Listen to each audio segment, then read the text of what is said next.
It was June 6, 1944, and Europe was in the clutches of a truly evil empire bent on oppressing, enslaving an entire continent, not to mention genocide. And that's when liberation came across the waters here to the shores of Normandy. As far as your eye can see, the sea was filled with ships. It was the largest amphibious invasion in history. June 6 is famously known as D-Day, but it really began at night. At 11 p.m. on June 5th, about 24,000 troops were dropped behind enemy lines to allow the Allies to secure strategic roads and bridges and prepare the way for the coming liberation forces. Dummy paratroopers were dropped in strategic locations to fool the Germans as well. The Allies implemented a deception called Operation Fortitude to mislead the Nazis about the time and the place of D-Day. Everybody knew going into this invasion it would require incredible sacrifice. Germany had 55 divisions in France, whereas the Allies could only bring 8 divisions to Normandy shores on the morning of D-Day. The night before the landing, a nervous Prime Minister, Winston Churchill, said to his wife, "Do you realize by the time you wake up in the morning, 20,000 men may have been killed?"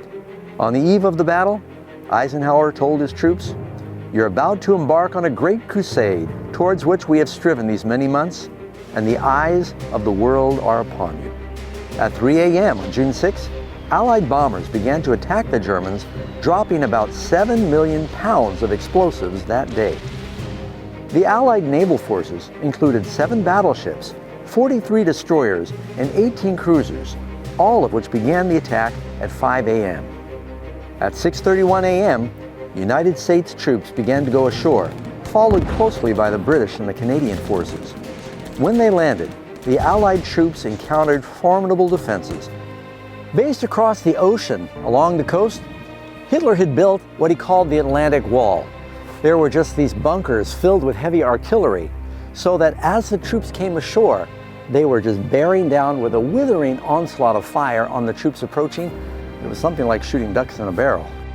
All across the beaches, the Germans had planted obstacles like this to impede their landing, and the beaches were covered with mines and barbed wire.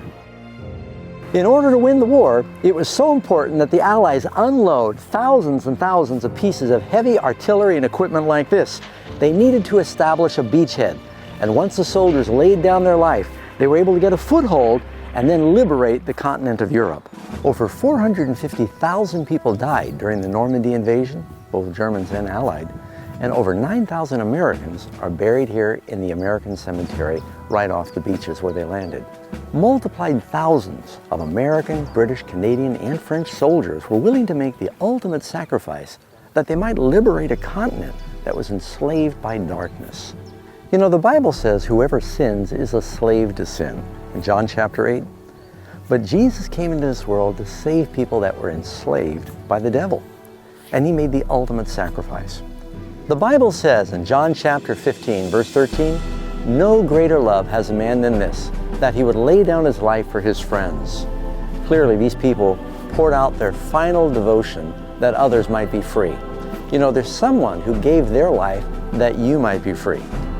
Jesus Christ came into this world and laid down his life. He said, "No one takes my life from me, I freely give it." And then he promised that if the Son will make you free, you will be free indeed. The question, friends, is will you believe in and accept that sacrifice and that freedom?